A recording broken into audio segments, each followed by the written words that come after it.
Assalamu alaikum dear students, you are watching Learn English with Cab. Today we are going to sort out the problem that when to use active voice and when to use passive voice. हम लोग आज voice पे बात करेंगे. अच्छा, voice में हमारे पास जो है, as you people know, we have two different situations. Number one हम लोग कहते हैं कि we go with the active voice and number two we go with the passive voice. Active voice जो है that is generally preferred in the language. Active voice को हम लोग, अच्छा, इसका डिफरेंस क्या होता है दोनों का, ये भी मैं आपको बता दूं. Whenever you are going to write a sentence, sentence में आपके पास दो तीन चीज़ें होती हैं. नंबर वन हम लोग कहते हैं कि we have action doer. Number two हम लोग कहते हैं कि वी हैव एक्शन रिसीवर. ठीक है जी, ये दो चीज़ें हैं हमारे पास. तो एक्शन रिसीवर और एक्शन डूअर में अगर तो एक्शन डूअर जो है वो पहले आता है और एक्शन रिसीवर बाद में आता है वर्ब के, तो इसका मतलब है कि आप एक्टिव वॉइस यूज़ कर रहे हैं. और अगर आपके पास एक्शन रिसीवर पहले आ जाता है और एक्शन डूअर बाद में चला जाता है, तो इसका मतलब है आप पैसिव स्ट्रक्चर यूज़ कर रहे हैं. यानी कि generally we can say that active structure जो है उसमें subject plus verb plus object, और पैसिव स्ट्रक्चर जो है उसमें वी कैन से कि object plus verb plus subject. अच्छा, ये जो ऑब्जेक्ट सब्जेक्ट मैंने लिखा है, इसका हरगिज़ ये मतलब नहीं है कि यहाँ पे आके भी अगर कोई प्रोनाउन है तो वो ऑब्जेक्ट ही रहेगा, यानी कि ऑब्जेक्टिव केस ही उसका यूज़ होगा. ये आगे हम इसके रूल्स में डिस्कस करते हैं अभी. लेकिन बहरहाल आप ये जहन में रखें कि जब कोई प्रोनाउन जो है वो सब्जेक्ट की जगह पे आएगा तो वो सब्जेक्टिव केस होगा, ऑब्जेक्ट की जगह पे आएगा तो वो ऑब्जेक्टिव केस होगा. ठीक है जी. इसमें मेनली अब हम लोग एक्टिव वॉइस को जब प्रेफर करते हैं, हम खुद ही कहते हैं कि एक्टिव वॉइस जो है दैट इज़ प्रेफर्ड, तो फिर पैसिव वॉइस जो है वो यूज़ क्यों किया जाता है. इसमें दो तीन चीज़ें होती हैं जी. एक तो number one, when you want to hide the subject. Number one क्या हो सकता है, to hide the subject. अच्छा, एक तो इंटेंशनली होता है ना कि आप हाइड कर रहे हैं, एक होता है कि आपको पता ही नहीं है, फॉर अननोन सब्जेक्ट, यानी कि आप जानते ही नहीं हैं. तीसरे नंबर पे समटाइम कुछ चीज़ें ऐसी आ जाती हैं जिसमें हम लोग कहते हैं कि आइडिया जो होता है that is explained in a very good way when we use passive voice structure. तो सिंपली आप ये कह सकते हैं to explain the idea better. और चौथे नंबर पे समटाइम टू एम्फसाइज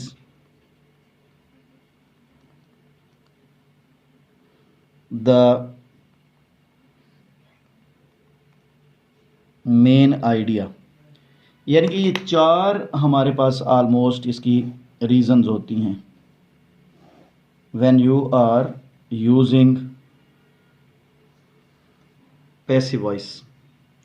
अब हमने ऊपर डिस्कस किया कि बेसिकली पैसिव स्ट्रक्चर जो है वो उसमें सब्जेक्ट ऑब्जेक्ट की जगह पे चला जाता है, तो फिर उसमें कुछ सर्टेन चेंजेस आते हैं. हम इसके रूल्स जो हैं वो यहाँ पे हम एक हेडिंग देते हैं, फंडामेंटल. इसके रूल्स जो हैं,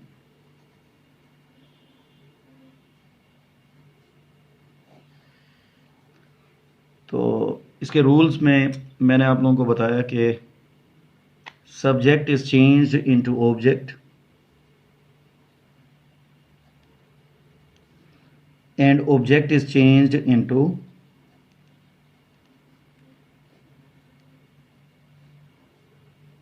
सब्जेक्ट। ठीक है जी, ये मैंने रिवर्सेबल का निशान बना दिया दोनों के लिए ही। यानी कि आप सब्जेक्ट को ऑब्जेक्ट की जगह पे ले जाते हैं और ऑब्जेक्ट को सब्जेक्ट की जगह पे ले जाते हैं, नंबर वन। अच्छा, जब नया सब्जेक्ट आता है, जब ऑब्जेक्ट सब्जेक्ट की जगह पे आता है, तो अब हमें तो नहीं पता कि ऑब्जेक्ट जो है दैट इज सिंगुलर और प्लूरल, या वो क्या है, उसकी ऑक्सिलरी क्या रिक्वायरमेंट है, किस टेंस से बिलोंग करता है। तो फिर दूसरा जो होता है वो हमारे पास ऑक्सिलरी चेंज होता है।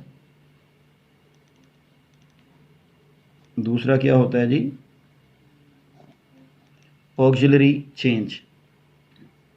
तीसरे नंबर पे जो चेंज इसमें लाना होता है वो हमने अभी डिस्कस कर लिया था कि अगर तो कोई प्रोनाउन है और वो ऑब्जेक्ट की जगह पे है, जब वो सब्जेक्ट की जगह पे आएगा तो वो सब्जेक्टिव केस आएगा, यानी कि चेंज ऑफ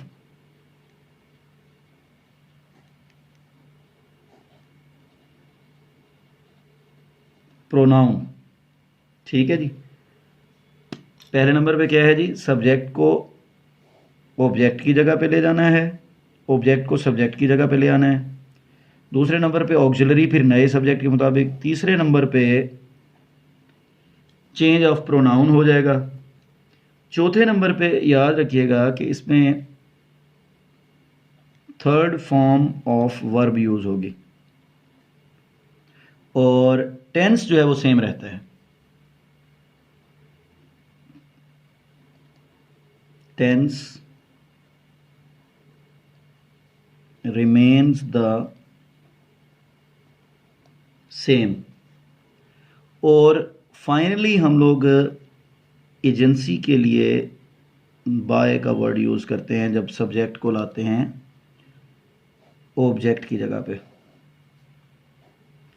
यानी कि ये हमारे पास 4, 5 और 6 ऑलमोस्ट ये 6 रूल्स हैं हमारे पास, इसके फंडामेंटल रूल्स हैं। ठीक है जी। इसको हम अप्लाई करके देख लेते हैं। जैसे if I say that Zain wrote his essay, या बल्कि हम यूँ कहें कि ज़ैन रॉट एन एसे कहें, ये ज़्यादा बेहतर होगा। ज़ैन रॉट एन एसे। अच्छा, इसमें ना हम सबसे पहले अब क्या करेंगे, द वेरी फर्स्ट थिंग कि इसका टेंस डिटरमिन करें। टेंस क्या है इसका? रॉट है तो जाहिर बात है ये पास्ट टेंस है। ठीक है जी। ये इसका एक्शन डूअर है, ये इसका एक्शन रिसीवर है, ये इसका वर्ब है, और ये वर्ब आपको बता रहा है कि ये पास्ट टेंस है। ठीक है जी। पास्ट में पास्ट सिंपल है। पास्ट सिंपल के जो हेल्पिंग वर्ब्स होते हैं वो इसमें वॉज और वर होते हैं। अगर प्रेजेंट होगा तो इज एम आर होते हैं। ठीक है जी। अब आप इसको चेंज करें। हम सिंपली इसको चेंज करेंगे। एन एसे जो ऑब्जेक्ट था इसको हम सब्जेक्ट की जगह पे लाए। पहला रूल जो हमारा था, सब्जेक्ट को ऑब्जेक्ट की जगह पे, ऑब्जेक्ट को सब्जेक्ट की जगह पे। An essay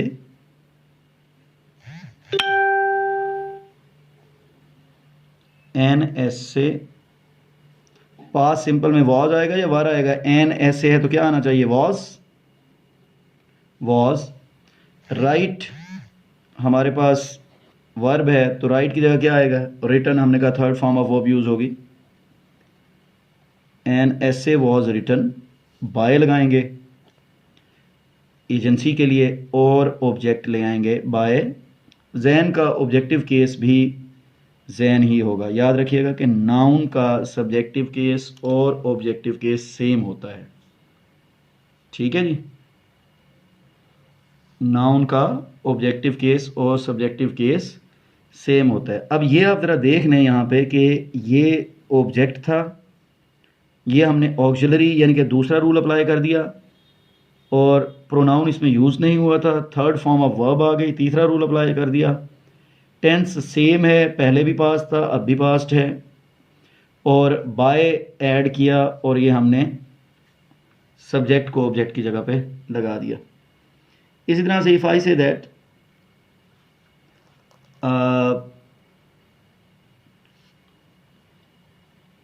she writes a letter,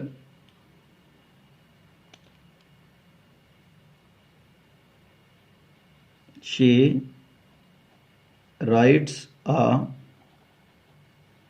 letter. तो अब यहाँ पर हमें देखना होगा कि ये टेंस कौन सा है। ये इसका एक्शन डूअर है यानी कि सब्जेक्ट, ये इसका एक्शन रिसीवर है यानी कि ऑब्जेक्ट, ये इसका वर्ब है, और ये कौन सा है जी, प्रेजेंट सिंपल टेंस है। तो प्रेजेंट सिंपल है तो इसके लिए हमारे पास, सॉरी आप लोगों को नज़र नहीं आ रहा था, प्रेजेंट सिंपल है तो इसके लिए हमारे पास जनाब इज़, एम, आर वगैरह होते हैं हेल्पिंग वर्ब। इज़ और आर इसमें यूज़ होते हैं मोस्ट प्रोबेबली। अब आप इस पर वही रूल्स अप्लाई कर दें। For example if I say that a letter,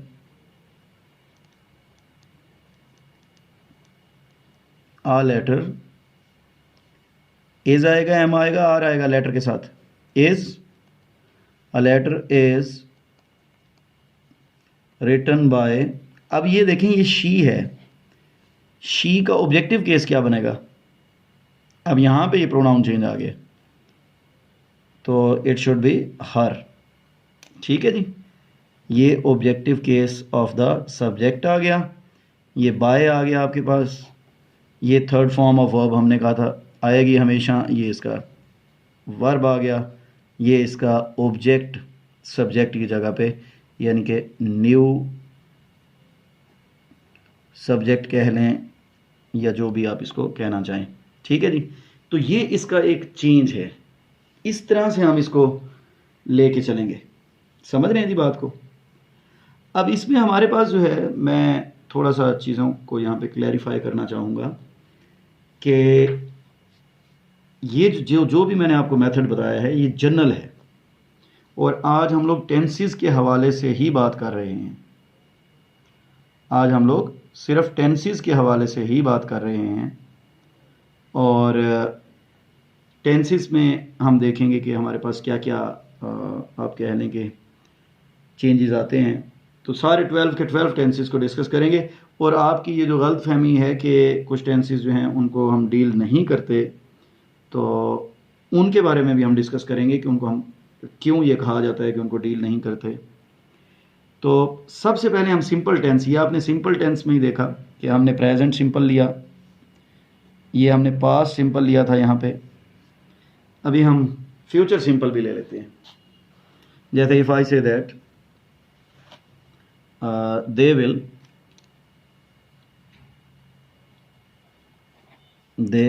will purchase a piece of land। तो ये a piece of land जो है ये एक्शन रिसीवर है यानी कि ऑब्जेक्ट है, ये वर्ब है, और ये सब्जेक्ट है यानी कि एक्शन डूअर है। इसमें यहाँ पे ऑक्सिलरी आ गई है। अच्छा, ये जो जितने भी मॉडल्स होते हैं ना, विल, शैल, पैसिव वॉइस बनाते हुए इनके साथ सिर्फ विल प्लस बी ऐड करेंगे, यानी कि विल होगा तो विल बी हो जाएगा, शैल होगा तो शैल बी हो जाएगा। अच्छा, यही रूल जो है सारी की सारी मॉडल्स पे यूज़ होता है, यानी कि आप इस पे भी मॉडल का रूल ही अप्लाई कर दें। विल बी, शैल बी, तमाम तर मॉडल जितने भी हैं सब पे यही रूल अप्लाई होगा। तो यहाँ पे जो है हमारे पास, अब हम इसको a piece of land,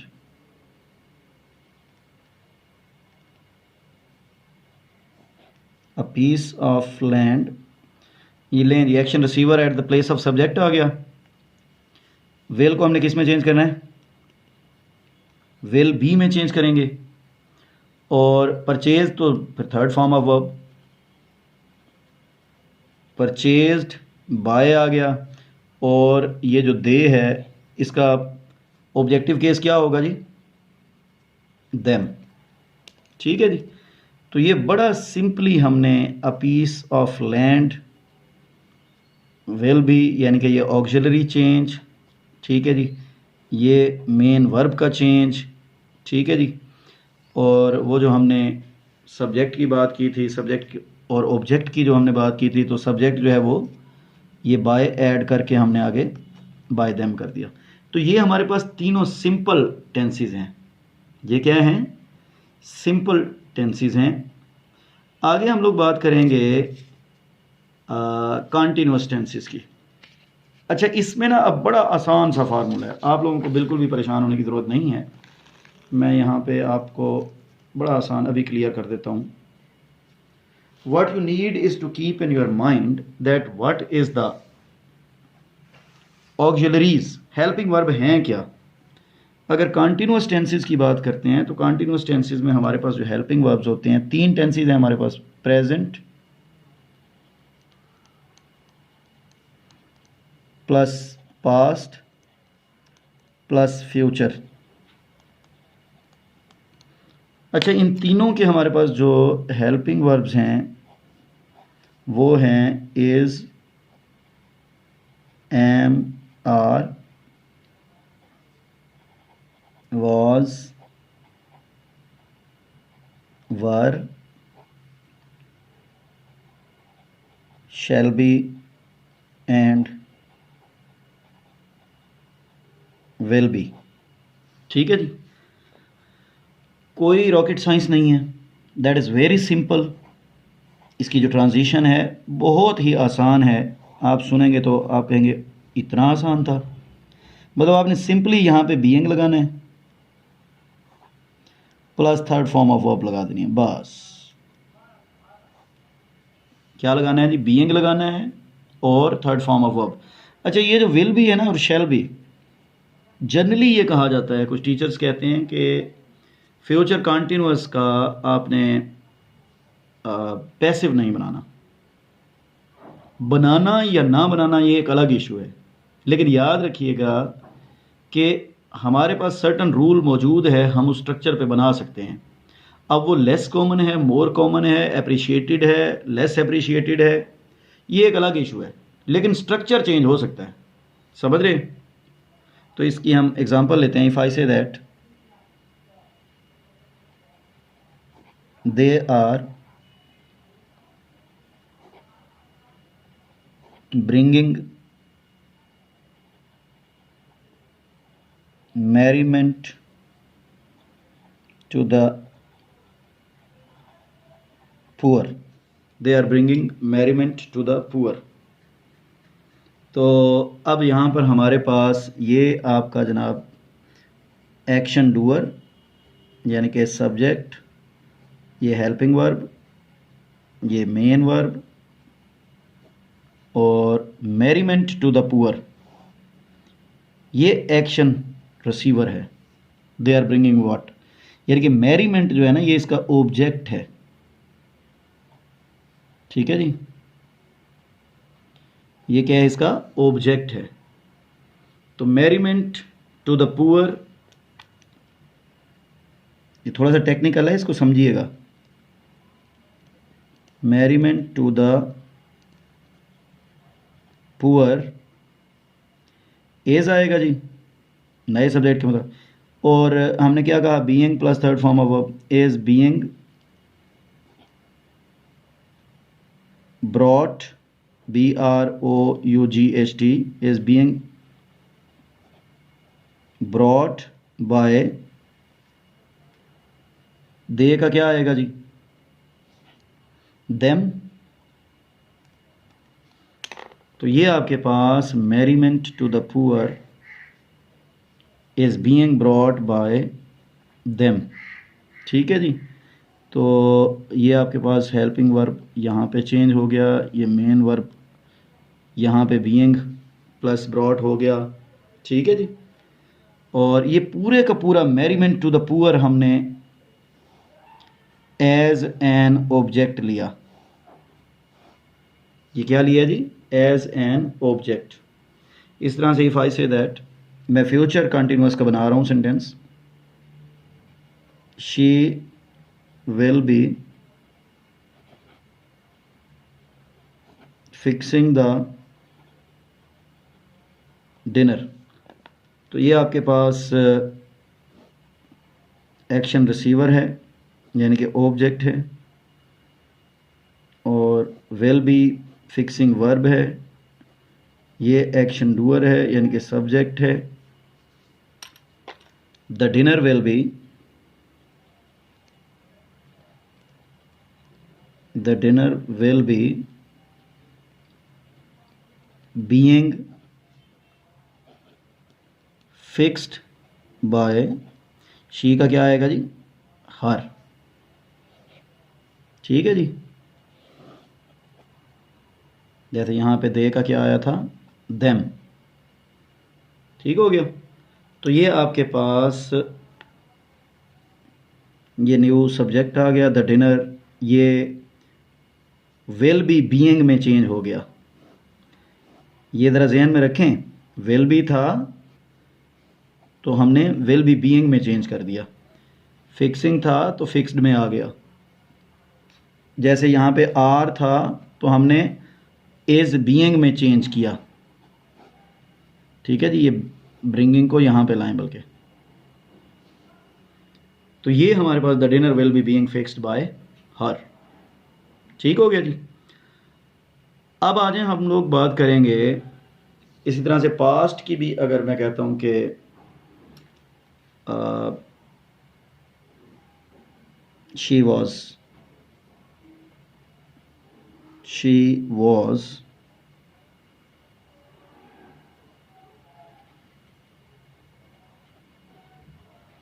receiving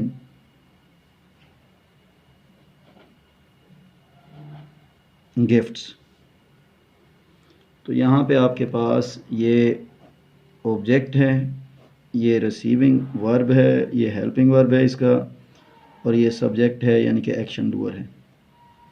तो सिंपली आप इसको चेंज करके देंगे, गिफ्ट्स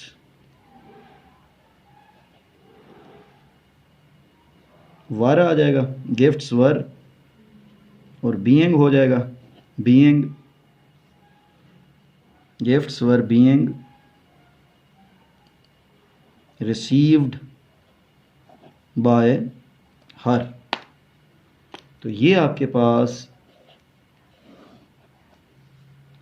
सब्जेक्ट था जो कि ऑब्जेक्टिव केस में चेंज हो गया। ये वॉज था तो ये वर्ब बीइंग में चेंज हो गया। ठीक है जी, ये रिसीव्ड था तो ये रिसीव्ड में चेंज हो गया। ठीक है जी, that will be very simply the way to change passive structures, change into passive structures of the continuous tenses. अब हम लोग बात करेंगे परफेक्ट टेंसेस की। अच्छा, परफेक्ट में फिर हमारे पास जो ऑक्सिलरीज हैं वो क्या हैं, वो हैं has, have, had, shall have and will have। ठीक है जी।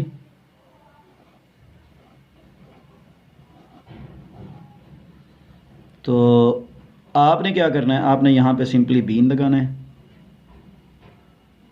Plus third form of verb लगा देनी है, बस कोई रॉकेट साइंस नहीं है। क्या करना है जी, सिंपली बीन लगाना है और plus third form of verb लगा देनी है। तो in the same I say that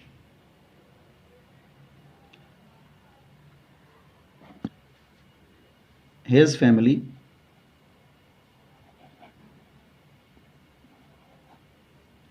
has missed the train। तो आप सिंपली यहाँ पे फिर वही रूल अब अप्लाई करेंगे। ये द ट्रेन जो है ये एक्शन रिसीवर है यानी कि ऑब्जेक्ट है, ये वर्ब है, ये हेल्पिंग वर्ब आ गया, और ये आपके पास सब्जेक्ट है। ठीक है, चेंज इसका जो लाएंगे आप लोग, ये लाएंगे कि द ट्रेन हैज़ ट्रेन के साथ हैज़ ही आएगा ना जी, तो हैज़ को हमने किस में चेंज करना है, ये बीन इसमें ऐड करना है। The train has been missed, वैसे का वैसे ही आ जाएगा इसमें, तो missed by his family, missed by his family. ठीक है जी। और again I say that the girl had not, the girl had not sung a song। तो a song जो है यहाँ पे सब्जेक्ट ऑब्जेक्ट है, ये द गर्ल जो है दैट इज़ द सब्जेक्ट, ये वर्ब आ गया, ये हेल्पिंग वर्ब आ गया। अच्छा, नॉट नेगेटिव सेंटेंस आ गया, तो इसको भी हम देख लेते हैं। अ सॉन्ग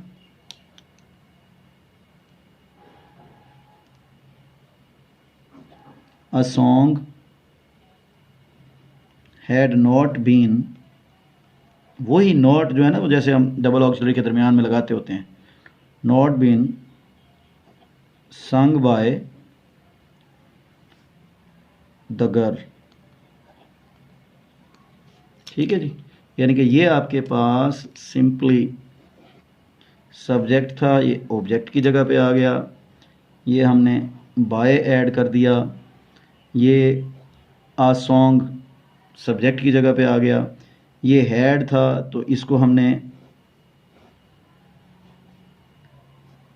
हैड बीन में बदल दिया, ये संग था तो ये सेम नीचे आ गया। ठीक है जी। तो ये सारे की सारी गेम जो है वो एक्शन डूअर और एक्शन रिसीवर पे है। इस बात को अगर आप समझ गए तो फिर कोई इशू नहीं है। ठीक है जी। इसी तरह से if I say that she will have,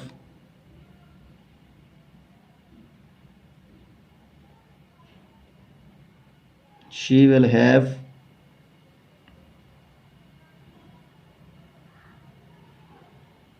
sold her car। तो सिंपली अब यहाँ पे हमारे पास शी सब्जेक्ट है, यानी कि एक्शन डूअर है। ये मैं एडी स्पेशली लिख रहा हूँ ताकि आप लोगों को बात समझ आए। विल हैव सोल्ड वर्ब है, हर कार जो है ये एक्शन रिसीवर है और इसको हम ऑब्जेक्ट कहते हैं।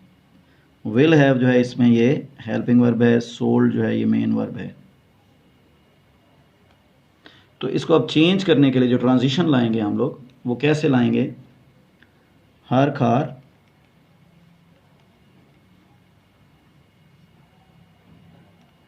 Will have been, been add करना है ना, सोल्ड वैसे ही आ जाएगा बाय, और ये शी की जगह क्या आएगा जी, हर। ठीक हो गया जी। तो ये विल हैव बीन और will have change into will have been, ये सोल्ड जो है वैसे का वैसे ही आ गया सोल्ड में, ये बाय आ गया और ये आपके पास कार आ गया। तो ये हमारे पास टोटल ट्रांजिशन है। समझ रहे हैं जी बात को। इस तरह से हम टेंसेस की बात करेंगे। कल जो है अब मैं इसका जो मोस्ट कंट्रोवर्शियल टेंस है उसका सलूशन आपके सामने लेके आऊँगा, जिसको आप परफेक्ट कॉन्टीन्यूस टेंसेस यानी कि पास्ट, प्रेजेंट और फ्यूचर का परफेक्ट कॉन्टीन्यूस टेंस जो है उसका आपको बताऊंगा कि उसको पैसिव बनाना है या नहीं बनाना। तो कल की वीडियो जो है उसको आप लोग ज़रूर देखिएगा, उसमें टेंसेस को कंप्लीट भी करेंगे, फिर हम इसके कुछ जो आप कहने के कंट्रोवर्शियल पॉइंट्स हैं उनको भी डिस्कस करेंगे। Thank you very much for watching learn English with Cap. Will see you again इंशाल्लाह। Take care. और हाँ, एक बात मुझे याद आ गई, जिन लोगों ने अभी तक चैनल को सब्सक्राइब नहीं किया, I am shocked when I see the analytics of this channel. तो मोर देन 50% लोग जो हैं वो ऐसे हैं जो कि सब्सक्राइबर्स नहीं हैं, यानी कि वो वीडियो देख लेते हैं जहाँ पे नज़र आ जाती है क्लिक करके। तो अगर आपने वीडियो देखी है और आप चाहते हैं कि आप इस चैनल के साथ राब्ते में रहें तो सब्सक्राइब ज़रूर किया करें और साथ में ही बेल आइकन जो है उसको भी प्रेस किया करें ताकि आपको आइंदा आने वाली वीडियोस जो हैं उसके नोटिफिकेशंस मिलते रहें। Lenny, once again, thank you very much for watching Learn English with Kev. We'll see you again, inshallah. Take care.